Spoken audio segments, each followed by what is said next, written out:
Depuis presque une année, nous avons ouï dire qu'il y a une maladie qui est assez sérieuse, qui sévirait au niveau de la région des orpaillages dans l'extrême nord du Tchad, dans la frontière avec la Libye et le Tchad. Puis les cas ont été également annoncés au niveau des Tibessi, puis au Borkou, même dans les Nedi et même dans le Wadi Fira. Donc ce sont des orpailleurs qui sont partis là-bas dans ces zones et ils sont revenus avec une maladie qui n'a pas été totalement identifiée. Aujourd'hui, au jour d'aujourd'hui, nous n'avons aucune preuve d'une maladie infectieuse ou s'il s'agit d'un produit toxique utilisé par les orpailleurs. Mais tout concourt que les malades et leur entourage ont trouvé des soupçons d'une leishmaniose viscérale ou appelée encore Kala-Azar. C'est une maladie infectieuse tropicale, mais également qui sévit beaucoup plus au pourtour de la Méditerranée, mais également dans l'Amérique latine et dans la plupart des pays tropicaux.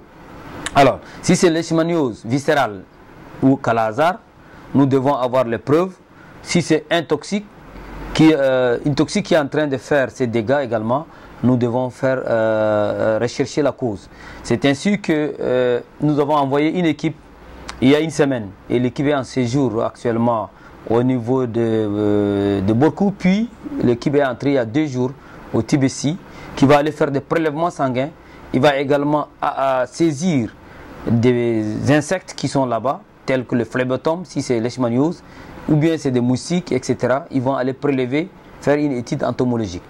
Alors, si c'est la leishmaniose, comme soupçonne la population de Tibessi, ou bien la population de Borkou, ou bien les orpailleurs en général, c'est fort possible, parce que la leishmaniose sévit également dans des pays voisins, et nous avons également des cas de leishmaniose sporadique qu'on avait vu dans nos hôpitaux ici.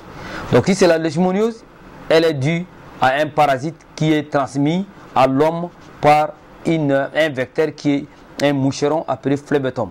Ce phlebotum va prélever les parasites chez un malade et après il retransmet dans sa forme amastygote ou promastygote pour transmettre la maladie à une personne.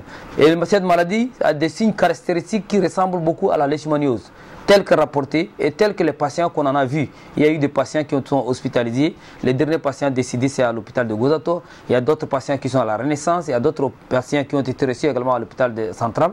Et ça a traîné. Les malades viennent et l'épidémie semble être très loin et les gens ne se sont pas intéressés. Mais depuis notre arrivée, nous avons demandé à ce que l'équipe parte. Et s'il s'agit de la leishmaniose, il faut reconnaître que la leishmaniose donne les signes suivants. Il y a une fièvre anarchique. Il y a également une splénomégalie, c'est-à-dire la rate augmente de toute taille. Il y a également une hépatomégalie. Et il y a également une anémie sévère avec une pancytopénie, c'est-à-dire que toutes les lignées de cellules qui vont diminuer, avec une thrombopénie, ça veut dire que les plaquettes vont diminuer et la personne va saigner, il va faire des épistaxis avec de gros organes et la personne dépérit et il devient cachexie. Une cachexie totale qui fait périr la personne. Et sans traitement, s'il s'agit de la leishmaniose, la personne va mourir.